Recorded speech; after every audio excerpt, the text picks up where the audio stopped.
Hannah, I was on holiday last week, evidently because you and others did a better job at a podcast than I've ever done. And we'd gone for food on the first night, me and the wife and the boy, the in-laws as well. And the boy was being a bit funny with food because he's a bit tired, I know, travelling and that. And mother-in-law goes, Alfred, look, I'm just going to have some bits, some bits. Why don't we share some bits? Okay. Waiter turns around and says, okay, what would you like, madam? She goes, I'll have the steak. Bougie Bits of steak. Yeah. Does Alfred like the steak? Do you know what? Actually, he really does. He loves a steak. He's Good man. he does. He's a proper carnivore in that sense.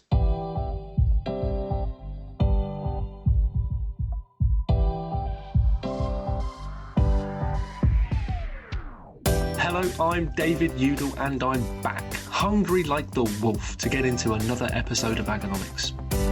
As for last week, my thanks to Charlotte, Hannah and Tom for holding the fort. But is there something I should know? As part of this week's episode, I'll be looking at the world of natural capital. What is it, I hear you cry? Well, it refers to your stock of natural resources such as trees, water, biodiversity and... Call it what you like. To me, it's just soil. It's nature. It's working alongside a natural system and not over-extracting from it. It's working alongside a system that I'm trying to build, not deplete. Yeah, what he said too. So that's to come in the second half of the show, but before that, as we reach up for the sunrise, I'll kick things off with a general chat about the markets and the lay of the land across the sectors with Hannah Clarke, who rejoins the recording, basking in the success of last week's efforts. Don't forget to follow and subscribe to this show wherever you stream your podcasts to make sure you don't miss an episode. New shows are notorious for dropping at midday on Wednesdays. And please get in touch. Comment on any of AHDB's social channels or send us an email, agonomics@ahdb.org.uk. So we've got a two-parter on this week's podcast. We are going to be talking about natural capital later on, but we kind of just wanted to have a bit of a ramble through just the general world of stuff across the economics of our sectors. And the best place to start is with prices, because it's the simplest indicator in terms of what's going on. Now, I've been away for a week, so this is the bit where I get to ask probably what's a really obvious question and maybe a stupid question. But in my perusing of stuff that's happened in the world when I've been away, the one thing I've noticed, and this is a question I've got for you, Hannah, because I don't know the answer, the rate of change in cattle prices seems to be slowing down. That we've had some pretty big gains week on week on week, but then for the last 2 or 3 weeks, we've kind of seen a bit of a slowdown. We've pushed to that £7 a kilo mark, which is still a bonkers price, isn't it, really, in the grand scheme of things? So do you think that we're starting to see, I'm not saying it's going to be a cliff edge and the market's going to fall off a cliff completely, because I don't think the economics are there for it at all, but are we starting to see more of a kind of a smoothing of that price, do you think, rather than the sort of rampant increases we've had for the past, 6 months really, isn't it? Yeah, we have started to see those, well, certainly on the deadweight front, we've started to see those average prices start to slow in terms of growth. The first question is, have we or are we approaching that ceiling, which, everyone's sort of waiting to see with bated breath where the price will, level out, really. For context, we have a measure which is called the all-prime average deadweight cattle price, which is basically what it says it is. It's an average of all steers, heifers and young bulls. So it's a bit of an indicator price, really. And in the weekend, in the 26th of April, that was 700.9 pence per kilo, which is staggeringly high. And in fact, it's £2.15 up on where it was a year ago. So since the weekend in the 4th of January, we've seen that price increase by £1.47, which is over 17 weeks, which is astonishing. I don't know if it's the ceiling. I guess we have to think about what's driving it. So that comes back to S&D, supply and demand.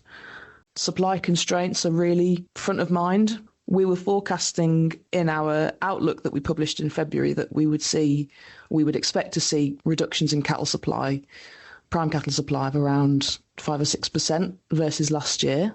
At the moment, we are seeing in our estimated kill a reduction of around 2% for the year to date. So that's over those first 17 weeks. But that is still ahead of forecasts for what we were expecting to see so far this year. Fundamentally, that core supply base that we talked about in our 2030 analysis that we put out a few months ago, which was looking at supplies out to 2030 for cattle and sheep and how we project them to possibly change over that time. We have seen reductions in the number of cows for some time, and the number of young stock coming through has followed suit and reduced in number. So for me, I don't think that supply base and that supply side dynamic is going to change anytime soon. The question I have at the moment now is, at what point does that price trigger producers to start, investing and start expanding their herd numbers, the amount of cows they keep, and therefore the amount of young stock that come through the system? How long does that price need to stay at that level for that to start happening? But even if it does start happening, I mean, there's a lot of, other uncertainty and volatility in markets and input costs and all the rest of it. But even if that, producers do start to turn the corner, I guess, and that herd starts to enter a rebuild phase, it still takes, 2 or 3 years before we start to see that come through in production figures. So let's face it, beef at £7 a kilo, generalising here, is the most interesting market that we've got. Yeah, I know we don't have favourites, but at times we do, and I'm going to say it's cattle prices at the moment. And we look at supermarket red meat prices in terms of the price that products are being sold out on supermarket shelves on a weekly basis. And if we go back to the start of the year, here's some interesting facts for you. Facts and figures. We love a fact and figure. Let's go for an expensive cut. So let's go for a fillet steak.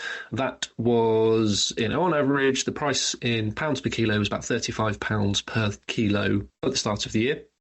And that has now increased to £42.5 a kilo. So we've almost seen about a 20% increase in that price of that cut since the start of the year from a supermarket perspective.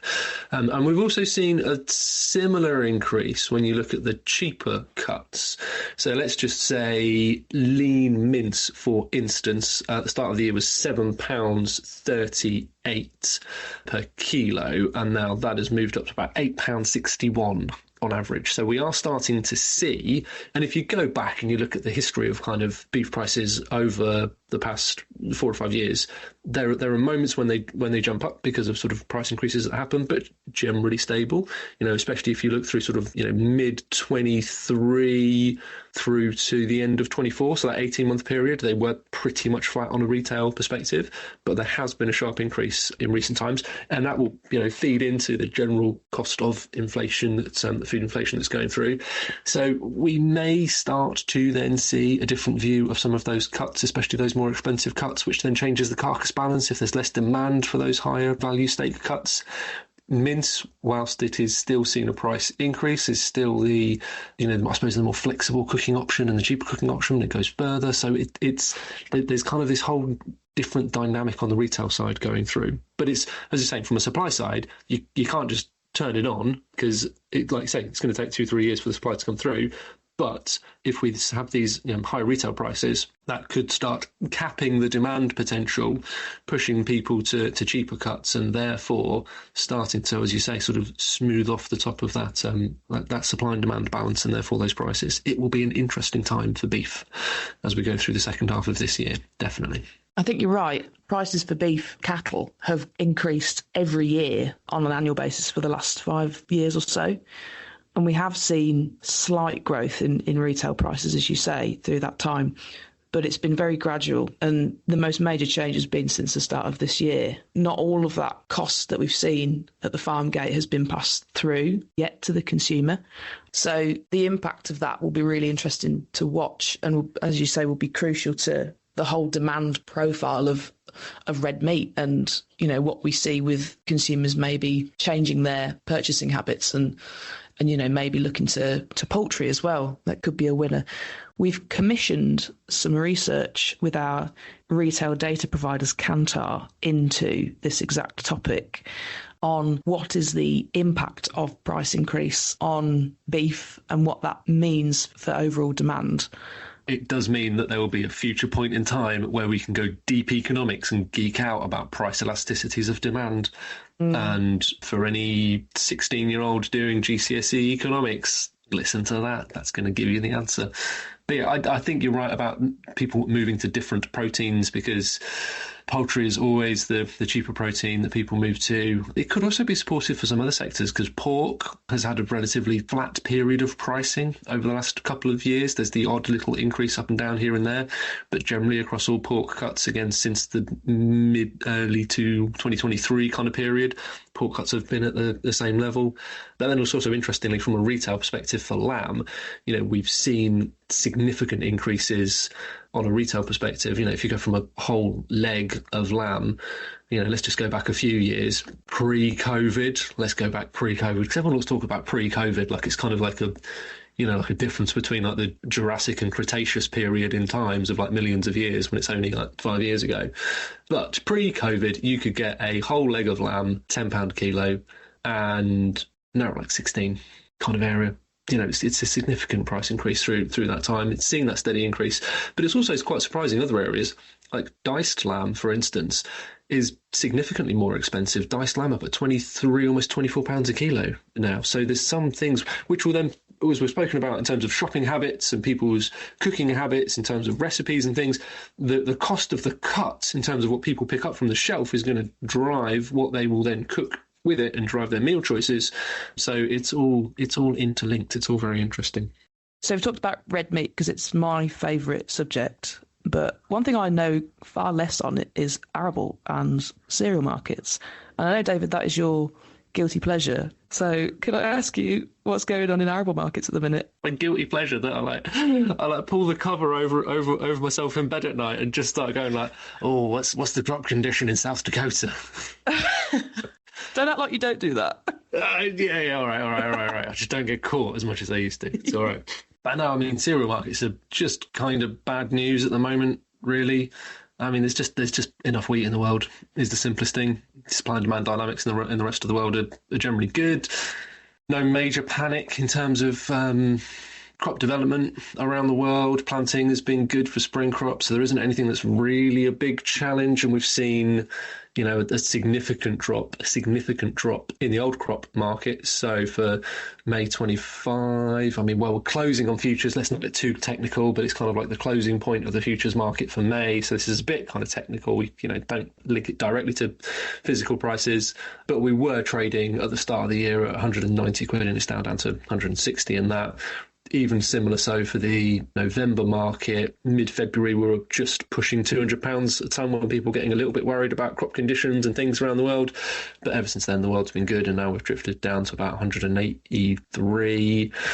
So if you're trading at 183 with the crop size we're going to get, you're probably, if you're East Anglia based, going to be getting an ex-farm price of something around the high 170s. You're probably into the low 180s into Yorkshire, mid 180s plus into further north, etc. So it's reasonable prices. In terms of historical terms, we've been much lower, but there isn't really a major panic of anything from a cereals perspective. Dry weather is the thing from a UK focus. We have had a very dry April, but obviously we had a very wet winter, and so there's a good amount of soil moisture in the crop. I always have a question in terms of how much rain a wheat crop needs consistently at this point of year. It just needs some regular rain that comes through. I don't think this is the point where we're going to be panicking about drought, saying this is a catastrophe, the crop, but it's probably not ideal conditions. Some rain would be nice, but we do seem to get some rain. We're probably going to want, a good dollop of rain at some point in the next 2 or 3 weeks just to really push the crop into the yield forming phase and flowering through late May through to mid-June as well. So it isn't a significant issue. Alarm bells aren't going off about the dry weather, but it is more of a, people are probably getting a bit itchy. It's not quite squeaky bum time if this was Alex Ferguson in the sort of late 90s for those football fans that are listening, but it's kind of, people are sort of edging that way. So I wouldn't be too panicked about it, but we do need some rain in some areas just to kind of keep the crops moving on in a nice way. Well, we've just chosen our favourite subjects and had a chat there, Hannah, which has been quite nice, hasn't it? I've enjoyed that. It's been a good thing to go through. We are going to have a short break now to get the latest on the markets around the world and see if anyone knows any better than me and Hannah do. And when we come back, we're going to be talking natural capital. AHDB's Planting and Variety Survey delivers UK planted area estimates for the upcoming harvest each year. The results offer an early idea of what might be available for the upcoming UK cereals and oilseed rape harvest, and this year will reflect the impact of what was a challenging autumn for many. But we can only do this with your help. If you're a UK grower, please take a moment to complete the crop and variety form for Harvest 2025. You may have received the survey through the post, in which case please complete and return it by Monday the 12th of May. Alternatively, you can fill in a form online. Just go to ahdb.org.uk/PVS25 and ensure it's submitted by Friday the 16th of May. The survey is open now and the results will be available on the AHDB website from the 10th of June. Thank you for your input. Hi, I'm Susie Stannard, Lead Analyst for Dairy Markets at AHDB, with a look at the dairy market for the week commencing the 28th of April. The big story is milk, gallons of the stuff. The best milk to feed price ratio in 20 years and some favourable weather spurred the cows into action, and GB milk supplies are up by 5.9% for the month to date. This is causing some issues with processing capacity. A series of breakdowns and concerns over access to drying facilities have resulted in some very low spot milk prices and reports of milk dumping. We're now only days away from the peak of the flush. Global production rose by 0.4% in February, but there has been a mix in Europe, with Irish milk flying and Blue Tongue holding back milk on the mainland. It is the lack of milk on the continent that is holding up prices. Latest commodity prices have held steady. Butter down £20 a tonne, bulk cream and cheddar flat, with SMP down £30 a tonne. Trump's tariffs are causing turbulence on the markets, with future market direction difficult to predict. UK retail demand is healthy for both cheese and yoghurt, seeing uplifts of 5 and 6% respectively. Butter is still back based on cost of living pressures, but block butter remains in growth, according to Nielsen. Farm gate prices are beginning to feel the pressure of high milk supplies, but should be a soft landing due to continental shortages. For the latest data and analysis on red meat, dairy and arable markets, head to ahdb.org.uk and click on Markets and Prices.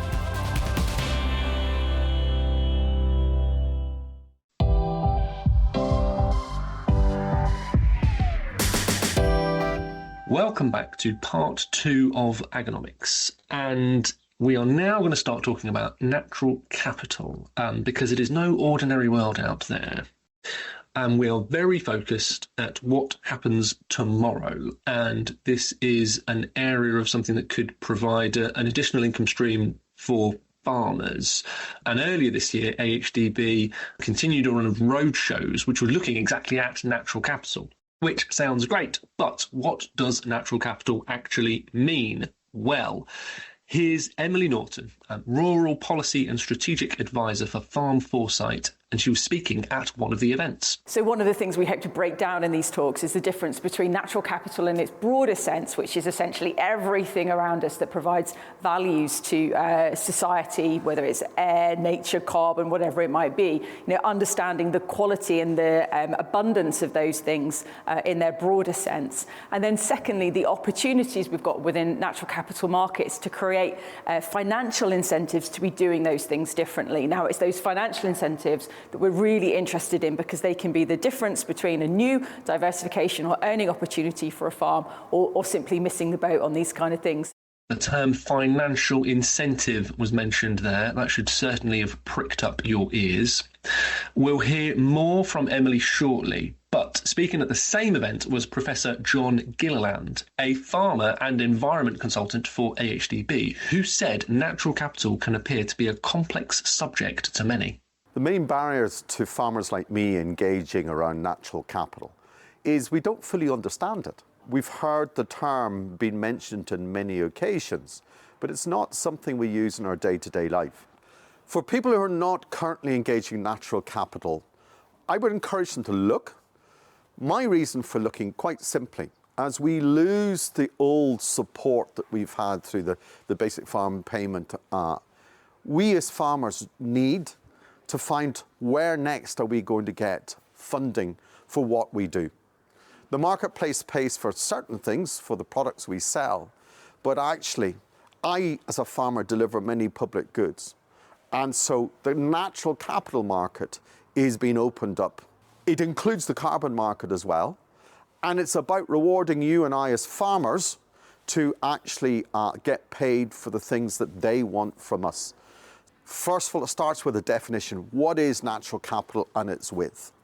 Second of all, it explains why this is now becoming a big issue. As farmers lose a lot of their direct support for food production, what else is out there? And thirdly, from my point as a farmer, explains what are the things that we need to do our own due diligence as we go on this journey. And it starts with informing yourself and knowing your own numbers. When I go into a negotiation, I would like that negotiation stacked in my favour. And to do that, I need to be fully informed. So for me, number one, know your own numbers. Number two, who is actually going to judge the things that people are buying from me? Who's judging it? If it's the same person who's going to pay me to do it, then I have a problem. I would much prefer to see that the judging is separate from the people who pay me to do it. And lastly, the things they're asking me to do, are they measuring me objectively or subjectively? And the reason this is important, if it's objective, then I'm comfortable, I know what I have to deliver against. If it's subjective, then it's up to someone's interpretation at the end of the contractual period. And that worries me.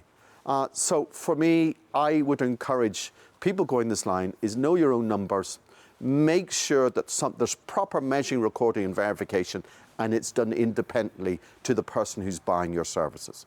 That was Professor John Gilliland there. Ian Wilkinson is the director and co-founder of Farm Ed in the Cotswolds and hosted one of the AHDB roadshows on natural capital. He explained why he was drawn to the subject. So we're interested in natural capital on this farm simply because it's our biggest asset. This is a long-term asset, it's a 100-year asset for us as families, and you just can't overlook the value of thinking long-term around natural capital. Call it what you like. To me, it's just soil. It's nature. It's working alongside a natural system and not over-extracting from it. It's working alongside a system that I'm trying to build, not deplete.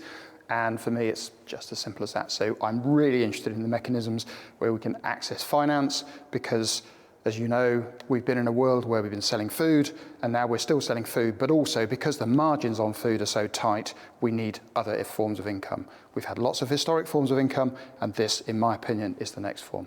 I think my one takeaway is for farming is to think of a diverse future. I'm personally feel strongly that our simple farming system that is going to run out of road at some point in the future needs rebuilding with a diverse, mixed farming, self-sufficient, less dependency on the financially volatile products for a healthy food system. So I'm hoping that we'll collectively together inspire each other to go and do just that. That's Ian Wilkinson, Director of Farm Ed. Before we wrap up this look at natural capital, let's hear again from Emily Norton, who has this advice for anyone wishing to get involved. There's a couple of really simple things that anybody can do first. The first one I would say is to collaborate. Go and find out who else is active in thinking about natural capital opportunities in the area around wherever you're based, whether it's your farm or your local community. Begin to draw that community together and work out where that experience is. And then the second thing is really to keep it simple. These things can get incredibly complicated and we can think about valuation methodologies and all sorts of different complicated things, but actually at farm level, literally working out the number of the different elements of natural capital that you've got is a simple way to create an effective baseline that you can then build on going forwards. Some of the biggest concerns that have been presented by people who have been coming along to the talks are particularly concern around carbon and the way that carbon is being factored into farm businesses. I think it's really important that we take the time to kind of understand where carbon is going to fit and how it's going to impact on our businesses. I think thus far, there has been justly some controversy over the way that kind of net zero principles have been negatively impacting on certain parts of our sector. However, if we don't take responsibility and understand the true picture of our farming systems, whether that's positive or negative, we're not going to be in a position to ensure that we're keeping our customers, our supply chains, supplied with the information that they need and that they need to be putting forward into their corporate disclosures. And so we've got to move to the situation of scepticism to one very much that's focused around partnership and beginning to build trust, because it's that trust which is really going to take all of these supply chains forward and get over some of those sort of negative barriers and kind of misconceptions that have been plaguing the situation with carbon in particular.